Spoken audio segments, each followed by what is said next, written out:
Bonjour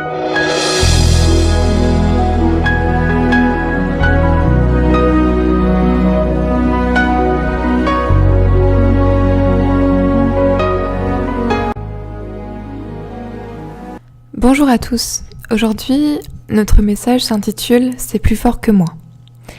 On connaît tous l'expression « c'est plus fort que moi ». On l'a tous déjà dit un jour et j'aimerais qu'on s'arrête un peu sur cette expression pour vraiment en comprendre la profondeur. Donc, c'est plus fort que moi.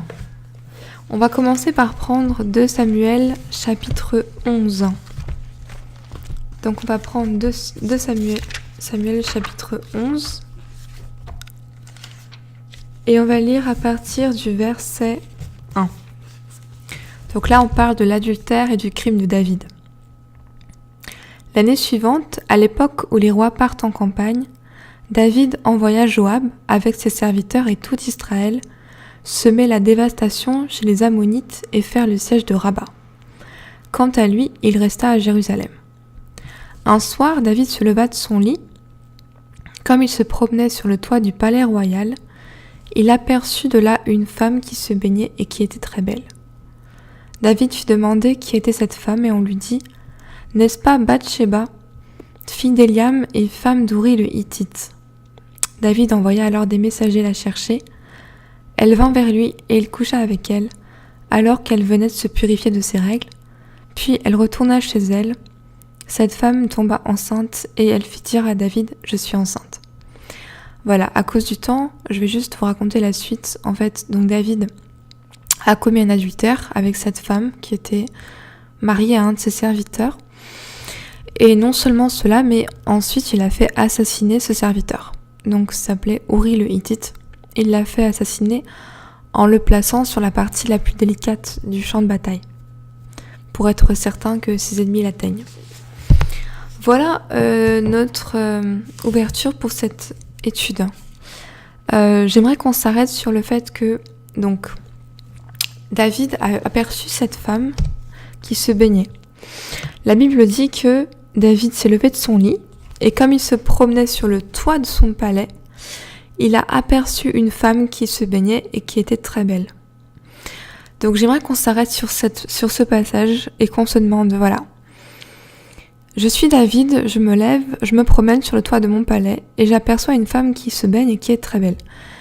Maintenant, j'ai le choix si j'aperçois cette femme, j'ai le choix de me dire non. Elle est peut-être mariée, peut-être pas. Mais là, David, qu'est-ce qu'il choisit de faire ? Il choisit d'envoyer des messagers la chercher. On peut se demander si David avait conscience que cette femme était mariée ou non. Et honnêtement, on ne sait pas. Mais la suite nous est très intéressante à ce sujet, puisque l'Éternel n'est pas content. C'est le moins qu'on puisse dire. L'Éternel est très déçu du comportement de David. Et il envoie un prophète, le prophète Nathan, pour lui faire comprendre cela. Et qu'est-ce que Nathan dit à David ? Il lui parle tout d'abord en parabole. Je cite la parabole qu'utilise Nathan pour expliquer à David son crime. On est au chapitre 12, toujours dans 2 Samuel. Verset 1. L'Éternel envoya Nathan vers David, et il vint donc le trouver et lui dit « Il y avait dans une ville 2 hommes, l'un riche et l'autre pauvre. Le riche avait des brebis et des bœufs en grand nombre. Le pauvre n'avait rien du tout, sauf une petite brebis qu'il avait achetée. Il la nourrissait et elle grandissait chez lui avec ses enfants. Elle mangeait de son pain, buvait de sa coupe et dormait contre lui. Il la considérait comme sa fille. Un voyageur est arrivé chez l'homme riche, mais le riche n'a pas voulu toucher à ses brebis ou à ses bœufs pour préparer un repas au voyageur venu chez lui. Il a pris la brebis du pauvre et l'a préparée pour l'homme qui était venu chez lui. » De quoi parle Nathan ici ? C'est une parabole, donc évidemment ce n'est pas à prendre au premier degré. Mais ce qu'il faut comprendre ici avant toute chose, c'est que le voyageur qui est arrivé chez l'homme, donc l'homme riche représente bien David. Le voyageur qui est arrivé chez l'homme riche, il s'agit ici de la convoitise, du péché. À partir du moment où David a vu cette femme qui se baignait, quand il a aperçu cette femme de sa fenêtre, il a eu envie de coucher avec elle. Et donc le péché a frappé à sa porte. Un voyageur est arrivé chez lui. Et évidemment, pour assouvir son désir, David a fait appeler cette femme et il a couché avec elle. Maintenant, on reste sur cette idée que justement, le péché est une force extérieure qui vient frapper à notre porte. Et ça, c'est mis en évidence dès la Genèse. Je vais vous lire quelques versets du chapitre 4 de la Genèse pour vous montrer cela. Donc on va prendre Genèse chapitre 4. On a l'histoire de deux frères, donc Caïn et Abel. Et c'est intéressant ce que l'Éternel dit à Caïn. Donc on connaît tous l'histoire, mais on va juste recontextualiser. Donc Caïn offre une offrande des produits de la terre à l'Éternel, et de son côté, Abel offre une offrande des premiers-nés de son troupeau, et l'Éternel porte un regard favorable sur Abel et non sur Caïn. Donc Caïn est très irrité, il est très en colère contre son frère. Et on est au verset 6, donc chapitre 4 de la Genèse. Je lis. L'Éternel dit à Caïn, « Pourquoi es-tu irrité et pourquoi arbores-tu un air sombre ?» Écoutez bien ce qu'il lui dit. « Certainement, si tu agis bien, tu te relèveras. Mais si en revanche tu agis mal, le péché est couché à la porte. » Je répète ce qu'il dit. « Le péché est couché à la porte, et ses désirs se portent vers toi. Mais c'est à toi de dominer sur lui. » Donc là, l'Éternel nous montre clairement que le péché est une force extérieure. Et qu'est-ce qu'il dit à Caïn ? Il lui dit, le péché est couché à ta porte, ses désirs se portent vers toi, mais c'est à toi de dominer sur lui. En d'autres mots, tu dois dominer sur cette colère.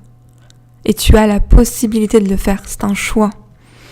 Tout comme pour David, il avait le choix. Il aurait très bien pu apercevoir cette femme et rentrer chez lui et essayer d'étouffer ce désir en fait qu'il avait saisi. Mais il n'a pas choisi ça. Il a choisi de laisser le péché dominer sur lui. Gloire à Dieu. Maintenant, nous allons nous tourner vers notre Maître et notre Seigneur, Jésus-Christ, qui est évidemment notre parfait exemple. Jésus était humain comme nous et il a choisi de ne jamais pécher. Alors qu'il aurait eu tellement d'occasions, il a choisi de ne pas le faire. Il a vraiment vaincu la chair. On va prendre la tentation de Jésus qui nous est relatée dans le Nouveau Testament. Nous sommes dans Matthieu, donc l'évangile de Matthieu, chapitre 4. La tentation de Jésus-Christ. Donc je lis à partir du verset 1. Puis Jésus fut emmené par l'Esprit dans le désert, pour être tenté par le diable. Après avoir jeûné 40 jours et 40 nuits, il eut faim. Le tentateur s'approcha et lui dit, « Si tu es le Fils de Dieu, ordonne que ces pierres deviennent des pains. » Jésus lui répondit, « Il est écrit, l'homme ne vivra pas de pain seulement, mais de toute parole qui sort de la bouche de Dieu. » Ensuite, le diable le transporta alors dans la ville sainte, le plaça au sommet du temple et lui dit, « Si tu es le Fils de Dieu, jette-toi en bas. En effet, il est écrit, il donnera des ordres à ses anges à ton sujet, et ils te porteront sur les mains, de peur que ton pied ne heurte une pierre. » Jésus lui dit, « Il est aussi écrit, tu ne provoqueras pas le Seigneur ton Dieu. » Le diable le transporta encore sur une montagne très élevée, lui montra tous les royaumes du monde et leur gloire, et lui dit, « Je te donnerai tout cela si tu te prosternes pour m'adorer. » C'est intéressant ici parce que Satan demande quelque chose à Jésus, il demande quelque chose d'immatériel contre tout le monde matériel, ce qui doit nous faire réfléchir. Donc il demande à Jésus de l'adorer en échange de tout le monde matériel. Jésus lui dit alors, « Retire-toi Satan. En effet, il est écrit, c'est le Seigneur ton Dieu que tu adoreras et c'est lui seul que tu serviras. » Alors le diable le laissa, et voici que des anges s'approchèrent de Jésus et le servirent. Gloire à Dieu. Les anges ont rendu ministère à Jésus à partir du moment où il a honoré la parole de Dieu. Alléluia. Pourquoi est-ce qu'on a lu ce passage ? J'aimerais qu'on comprenne quelque chose aujourd'hui. La Bible dit que Dieu ne nous tentera jamais au-delà de nos forces. Donc quand le péché frappe à notre porte, on ne peut pas dire c'est plus fort que moi. On ne peut pas dire, par exemple, le péché, que ce soit n'importe quel péché. On ne peut pas commettre le péché et dire à Dieu c'est plus fort que moi. Dieu nous a déjà dit, tu dois dominer ce péché. Il est à ta porte. Ses désirs se portent vers toi, mais domine-le. Alléluia. Et nous avons cette puissance. Nous avons cette puissance. La Bible dit que le péché n'aura pas de pouvoir sur nous. Parce que nous ne sommes pas sous la loi, mais sous la grâce. Donc, je reviens à ce que je disais à l'instant. Dieu n'est pas l'auteur de la tentation. Et il ne permettra pas que nous soyons tentés au-delà de nos forces. Donc, quand la tentation frappe à notre porte, la première chose qu'on doit se dire, c'est 1. J'ai la puissance de dominer sur le péché. Je refuse de commettre le péché. Et 2. Dieu n'est pas l'auteur de la tentation. Dieu ne tente personne. Et il ne permettra pas que je sois tenté au-delà de mes forces. Voilà l'état d'esprit qu'on doit toujours avoir. Pour le cas de David, si on revient à David, est-ce que le fait d'apercevoir une femme à son balcon est un péché ? Non, pas du tout. Puisqu'il s'agit d'un acte, on va dire, accidentel. On n'est pas responsable de ce qu'on voit, par exemple, dans la rue. On n'est pas responsable si quelqu'un se dénude devant nous. On n'est pas responsable du comportement de cette personne. On voit ce qu'on ne voulait pas voir. Mais maintenant, si on reste à regarder, là, on devient coupable dans la mesure où on fait le choix de rester regarder. Je pense que vous voyez ce que je veux dire. En d'autres mots, le premier regard n'est jamais un péché, mais le second regard est un péché. Dans le cas de David, par exemple. Et dès que nous sommes tentés, la Bible dit qu'on est mis en spectacle, en fait. Tous les cieux nous regardent constamment. Nous sommes un spectacle pour les anges et pour les saints. Et j'aimerais qu'on lise un verset dans l'Apocalypse qui vraiment est intéressant dans la mesure où il nous fait comprendre qu'à chaque fois que nous sommes tentés, à chaque fois que le péché frappe à notre porte, Dieu sait que nous pouvons être vainqueurs, mais il ne peut pas déterminer quelle sera notre réaction, quel sera notre choix. Il connaît seulement les conséquences de nos choix. Donc, quand nous sommes tentés, on va lire un verset dans l'Apocalypse. L'ouverture du 7e sceau. Donc, nous sommes dans Apocalypse. Voilà, Apocalypse chapitre 7. Chapitre 8, pardon. Apocalypse 8. Je lis au verset 1. Quand l'agneau ouvrit le 7e sceau, il y eut dans le ciel un silence d'environ une demi-heure. Ce qui s'est passé ici, c'est qu'il y a eu un silence d'environ une demi-heure dans le ciel. Et j'aimerais vous dire que c'est ce qui se passe dès que nous sommes tentés finalement. Tous les cieux nous regardent. Quelle sera sa réaction ? Comment est-ce qu'il va faire face à cette situation ? Est-ce qu'il va vraiment dominer ce péché ? Il en a la puissance, mais va-t-il le faire ? Va-t-elle dominer cette colère ? Elle en a la puissance, mais va-t-elle le faire ? Et c'est exactement ce qui s'est passé lors de la tentation de Jésus. Il y a eu un silence dans le ciel et quand Jésus a tenu tête à Satan de cette manière, les cieux se sont réjouis. Alléluia. Maintenant, on a souvent l'impression, en tant que chrétien, on n'a pas la sensation, on n'a pas le sentiment, on n'a pas le ressenti d'avoir la domination sur le péché. Mais en vérité, nous l'avons. Les épîtres aux Romains sont très intéressantes par rapport à ceci. On va lire quelques versets de Romains 7 et 8. Voir un peu ce que nous dit l'apôtre Paul à ce sujet. Nous avons la domination sur le péché et sur la chair. Qu'est-ce que nous dit Paul à ce sujet ? Donc dans le chapitre 7, c'est très intéressant. Il commence à nous dire, donc on va pas tout lire, mais à partir du verset 21. Je découvre donc cette loi. Alors que je veux faire le bien, c'est le mal qui est à ma portée.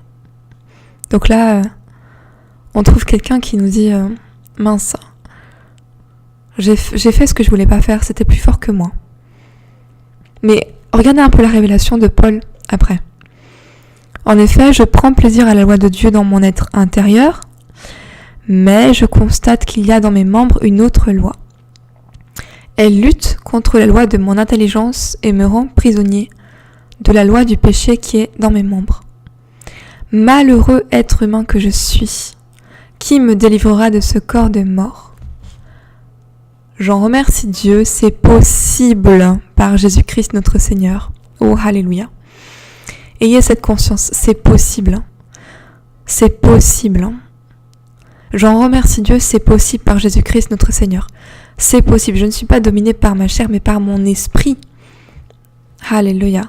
Ainsi donc, par mon intelligence, je suis esclave de la loi de Dieu, mais par ma nature propre, je suis esclave de la loi du péché.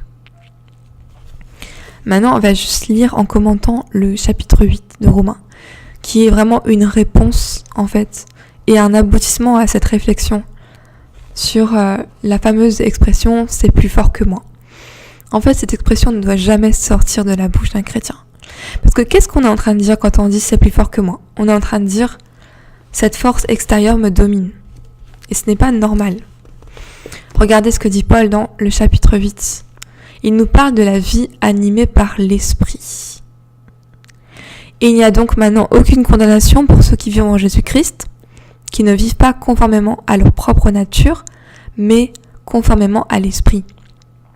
En effet, la loi de l'esprit qui donne la vie en Jésus-Christ m'a libéré de la loi du péché et de la mort. Car ce qui était impossible à la loi parce que la nature humaine la rendait impuissante, Dieu l'a fait. Il a condamné le péché dans la nature humaine en envoyant, à cause du péché, son propre Fils dans une nature semblable à celle de l'homme pécheur. Bon, je vais passer un peu à cause du temps. On va arriver directement au verset 9. Quant à vous, vous n'êtes pas animés par votre nature propre, mais par l'Esprit. Si du moins l'Esprit de Dieu habite en vous. Si quelqu'un n'a pas l'Esprit de Christ, il ne lui appartient pas. Si vous avez l'Esprit de Dieu en vous, vous n'êtes pas animés par votre nature propre. En d'autres mots, si vous étiez David actuellement, là aujourd'hui, vous auriez eu la possibilité de faire le choix de ne pas répondre à ce désir charnel en voyant cette femme qui prend son bain. Et c'est vraiment important de comprendre ça. Nous ne sommes pas esclaves de notre chair, mais nous avons la possibilité de la dominer par l'esprit. C'est exactement ce que l'Éternel expliquait à Caïn. Il lui disait, c'est vraiment une mise en garde qu'il lui a fait. C'est pour ça que Caïn n'avait vraiment aucune excuse pour avoir fait ce qu'il a fait. Parce que parfois, dans la vie, quand quelqu'un vous met en garde comme ça, vous devez prendre ça très au sérieux.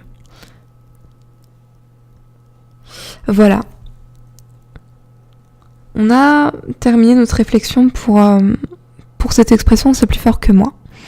Donc la prochaine fois que vous êtes tenté de faire quelque chose, vous savez que c'est mal. Au fond de vous, vous savez. Le Saint-Esprit vous a déjà convaincu. Et vous savez que vous trouvez des excuses en disant « c'est plus fort que moi ». Sachez que c'est faux. Vous êtes plus fort que le péché. Vous avez vaincu le péché. Si vous croyez en Jésus-Christ, Jésus a vaincu pour vous. Donc maintenant, il faut vivre dans sa victoire. Alléluia. Voilà, soyez tous bénis.